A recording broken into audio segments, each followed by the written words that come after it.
come on in and have a seat, because my name is Deborah and I am doing Married at First Sight, season 16, episode 9, recaps and reviews. I do separate videos on all the couples. At the end of this video, I will leave a link above my head that you can click on and watch the video. And tomorrow, I upload the all-in-one video so you can do a second round, a repeat, or those of you who like to watch the video all in one time, it'll be up for you.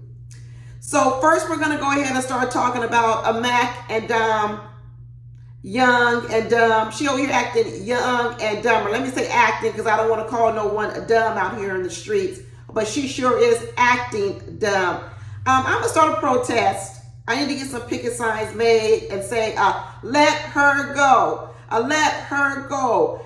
Throw her back in the ocean with that other catfish she likes to fish for. Catch and release, Mack. This is called a catch and release. You know, when you catch a fish, you look at it, you hold it up, and then you go, okay, I'm going to throw it back in the ocean. That's what Mack needs to go ahead and do with Dom, and don't worry about it. And it looks like he did it. I already know Dom. I already know Mack is back in Los Angeles. Mack, drop down in my comments or my DMs, and we can have lunch and we can talk about it, because I already know you back in California with your weed business, because I already knew you wasn't really going to be going to no Tennessee. But nonetheless, Mack, I'm still going to take up for you this episode, because Miss Dom, she's something else. I know everybody's going to want to say this is all because Dom is young.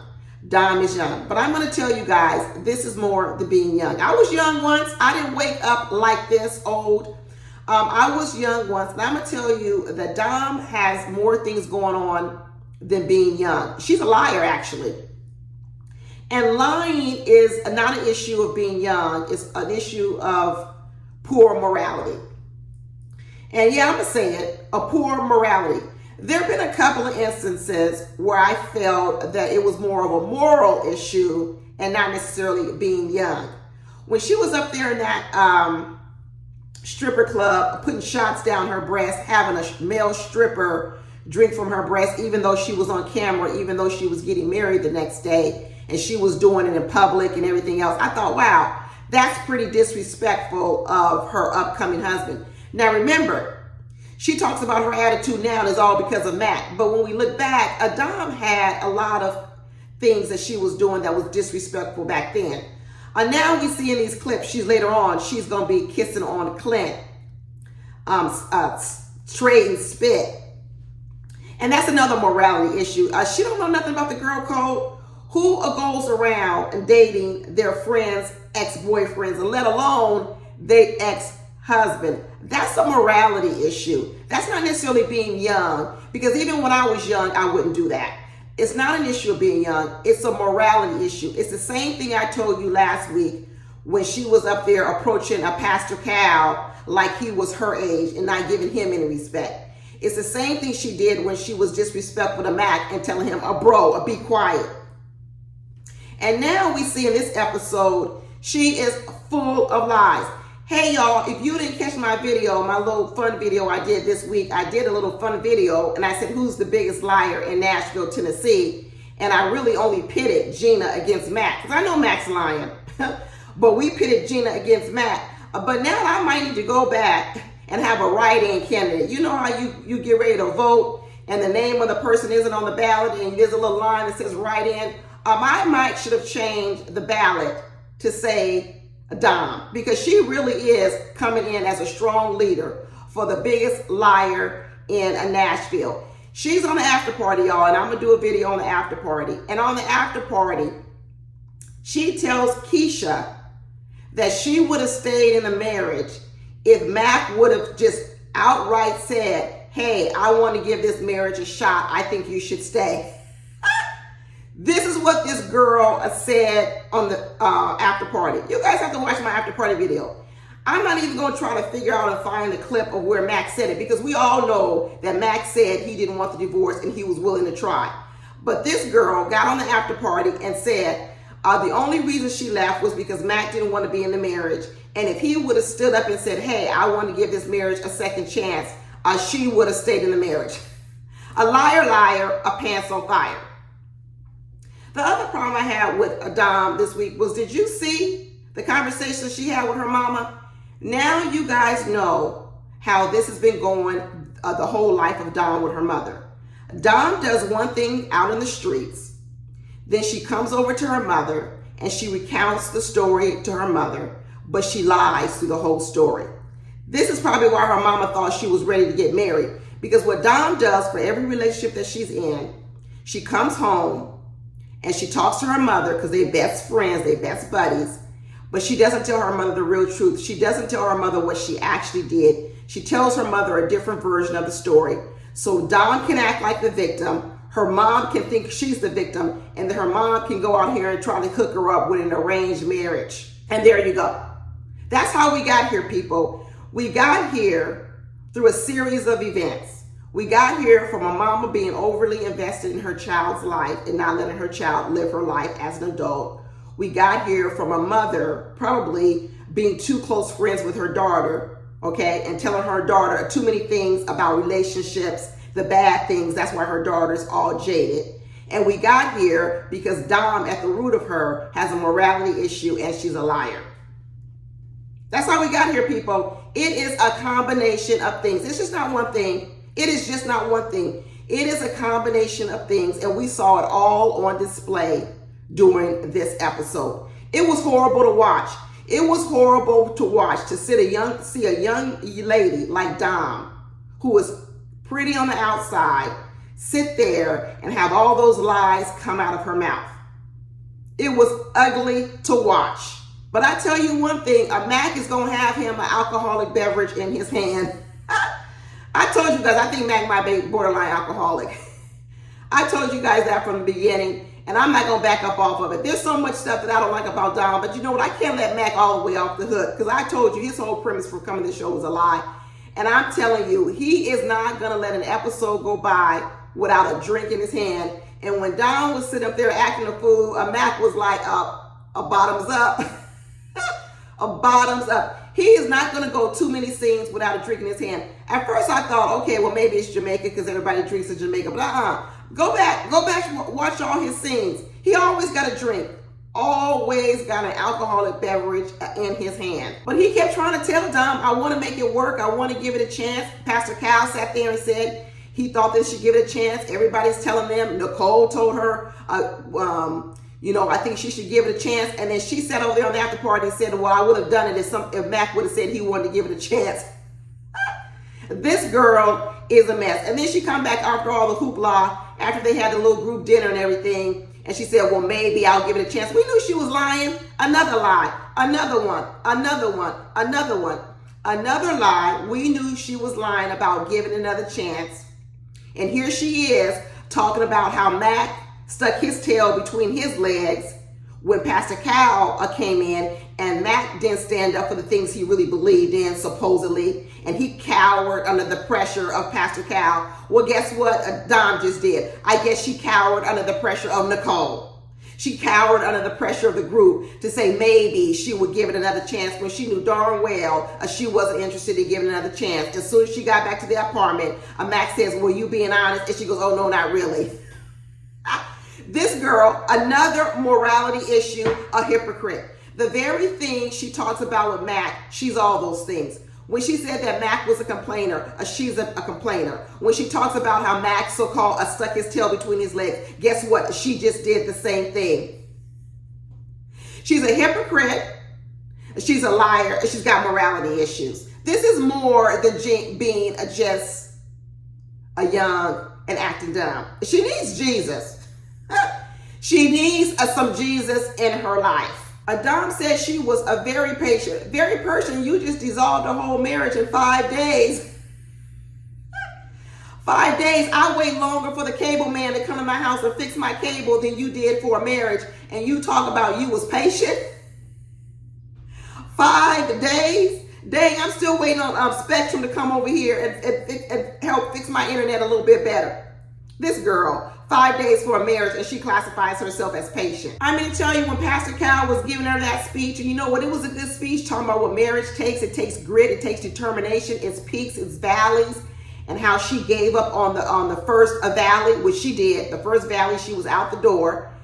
He says, you know what, you maybe I was wrong, Adam, and maybe 25 is too young to get married. Maybe you weren't ready. I was actually very happy to see Pastor Cal say that, because in a lot of ways, he was also admitting that he was wrong. He was wrong in believing she was ready. So that was a partial admission to him and say, you know what, maybe I was wrong. But you know what Adam said? No, I'm not. I'm not too young. It's what I want. It's what all I wanted. She's the only one out here thinking she's not too young. When they were sitting there on that couch, I know Mack finished that bottle of red wine. I know he finished the whole bottle because Dom wasn't drinking and the bottle was already half empty. I know he finished that whole bottle because Dom is almost going to make me drink to have to watch these episodes with her. I really don't need her to come back. I hope she isn't like Alyssa did when she left and she's running around still trying to hang out with the ladies. I hope not, especially since now we know she over here kissing on Gina's man, which we know is going to be Gina's ex-man, but it doesn't matter because there is a girl code. And according to all the MAFS alumni, y'all are like family. So wait, you know what? It's even past a girl code. It's almost like incest. It's almost like your best friend married, one of your good girlfriends married your ex-husband. Morality issues. So she said, you know what? I don't want to do this anymore. I quit. Pastor Cal was like, quit what? Quit what, Miss Young Lady? Express yourself. Articulate exactly what you're trying to tell me because I don't want to read between the lines. Exactly what are you quitting? I quit it all. And she gathered up her little box and her chucks, her little Converse chucks. This girl, she gathered up her Converse chucks and put them on her box, and she sashayed on out of there crying like she was the victim. Girl, you didn't come up here and wreak havoc. You don't wreak havoc on the show. You don't wreak havoc with your mama because your mama was looking forward to a housewarming party. You don't wreak havoc with Mack. He done moved all the way from California to Tennessee just to find a wife, and now you walking out the door with a box and your Converse chucks. And you the victim? Girl, you're not the victim. When she had this little luncheon date with her mama was disappointed. Her mama was like, I thought I was going to get some more camera time at this housewarming party. She was like, I thought I was going to finally get to marry you off because her mama might have got an inkling that she might have raised a little bit of a spoiled brat. So maybe her mama was thinking maybe my best bet is to marry her off. I don't know what the case is. But she sat up there in front of her mama, and the way she was talking with her mom, basically putting all the blame on Mack. And her mama was trying to say, well, you think there's anything you could have done differently? She was like, no, nothing I could have done differently. Nothing at all. The mama said, I wish I would have had a chance to talk to Mack. Basically, I wish I would have had a chance to get in your business even more and talk to him, because I'm a bit disappointed and maybe you didn't give him a chance. And you know what Dom said? I'm not here to give nobody a chance. She said, I didn't come here to work with nobody, to work with no one in process. Girl, you a work in process. I tell you, it is so crazy to see someone say that they're not here to work with anybody who's a work in progress or be patient with anyone or give anyone a chance because they got all their stuff together, and you look at them and go, girl, you ain't got nothing together. Nothing. It is one of the biggest cases of you can't see yourself in the mirror, you young, you act dumb, and you a hypocrite, and you got a morality issue. Remember, I was running down all the problems with Mack. I was saying he was from Flint, Michigan. He was in the cannabis industry, smoking weed. I know he likes to drink. He likes fast women, fast cars, and drive Corvettes. He lied to us and told us that he happened to move here to Nashville, but he really moved here for the television show. Remember, I ran all his red flags down. Well, now we can run down all of Dom's morality issue, young, acting dumb, and a hypocrite. And can't walk in no heels, and can't pick out no good outfits that fit her body. It's a lot of them. It's a lot of them. But listen to her. She doesn't have anything to work on. She's not no work in progress. Nobody needs to be patient with her because she's already where she needs to be. She's ready to go. Girl, no, you're not. Just like Pastor Cal told her, after this, you don't need to get in no relationship. Pastor Cal told her, I've never heard Pastor Cal tell anyone that, but Pastor Cal told her, after this, you need to sit your little butt down, and you don't need to date anyone. He says you didn't take yourself all the way off the market, and not just slow down. He said take yourself all of the way off the dating market, all the way. Dom says she expected more from Mack because he was older than her. Should I expect more for Dom just because she's 25? I don't expect to get no liar. I mean, aren't you supposed to learn not to lie way back when you was a young kid? So, you know, when she's talking about how he is not emotionally developed or intellectually developed or whatever she want to say, he's young for her, or young for his age. But she's got some issues too. I mean, dang, you still lying this much at age 25 when we got all this tape on you. So you lying about things that we got tape on? You trying to gaslight us, Dom? You trying to make us believe what we saw is what we didn't see? I know she's going to blame it on the edits. She's going to blame it on the edits. But you know what? They can't edit out them tears from Mack. When Mack started crying because the marriage was coming to an end because they were getting divorced, and she's trying to say she didn't think Mack wanted the marriage, but he's sitting up here crying. So what? He's acting? This girl, the lies can keep on rolling out her mouth. We crowned Gina the biggest liar. It looks like that's who's going to win. I have to tally the votes. But we crowned her the biggest liar. But we might need to have a second contest between Dom and Gina for the final. Because let me tell you, Dom racked up some serious lies of this episode. And then she says, you know, I'm pretty honest. No, you're not. You dishonest. You the opposite of honest. You are dishonest. I'm telling you, she don't see herself. And then when they had this little group, a rendezvous, when they had to tell everybody that they were getting divorced, she says, I didn't feel heard. I didn't feel listened to. I didn't feel understood. Victim, victim, victim, victim. I tell you, these are the type of people that never learn. When people are not willing to look at what they did and come up with anything they could have done differently. I'm not telling people they need to take responsibility for everything, because she doesn't. There's some things that Mack did. I tell you, he came in a relationship a little bit dishonest too. But the fact that you can walk away from a whole shindig like this is a big deal, getting married to a stranger on national TV. And you can walk away from this whole experience and you can't come up with one thing you could have done differently. You are not on a road to improvement. You are not on the road to improvement at all. And you see this not only in young people, but you see it also in older people. So, but Mack did accurately classify her and said that this is a symptom of a younger person who doesn't know what she wants. But I'm going to say it's more than being young, where she flip-flops and doesn't know what she wants. Yeah, I'll stay. Yeah, I'll go. What it also is she's actually flip-flopping because she wants to look right in whatever scenario it is. She wants to look good. So it really isn't that she's indecisive, because her mind was really made up. She didn't want to be with Mack. She wasn't flip-flopping on the idea of being with Mack. What she was flip-flopping on was trying to show up to be a different person in different scenarios so she looks good.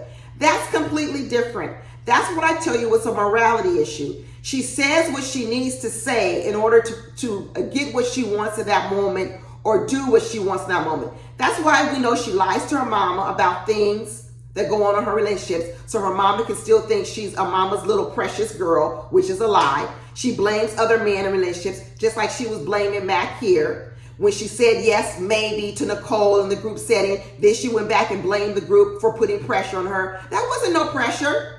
They were just saying what they thought, what they feel. That's not pressure. That's not pressure at all. If you're so strong in your convictions, you stand up to it. No, her flip-flopping is not because she's young. Her flip-flopping is because she has a morality issue. She doesn't speak the truth and she's dishonest. And that's what liars do. Their story changes all the time.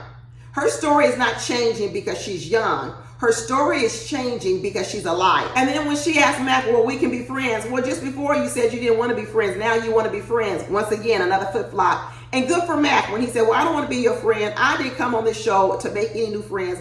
I got enough friends back in California. He's like, I don't want to be your friend. And then this girl went around and said, well, I'm not going to put up with these jabs, this pettiness. I'm above it all. I like to rise above these vibrations. Girl, you down in the gutter. Why does she think she's so above everything? Why does she think that everybody's always got petty jabs with her? Why is she always talking about she doesn't want any of this juju around her? Bad vibes, bad vibrations. She's the bad vibe. She's the bad vibrations. Like I said in the beginning of this video, throw her back in the ocean. Catch and release. I know she know about that. Catch and release. Throw that catfish back in the ocean and let her keep swimming around. She said she doesn't want anyone to hate her, but she has been pushed to her limit. Her limit. 5 days is her limit. 5 days is her limit. 5 days in her limit. I probably couldn't even drive from California to Tennessee in 5 days unless I drove a nonstop. So I could have driven to Tennessee and she would have already been divorced.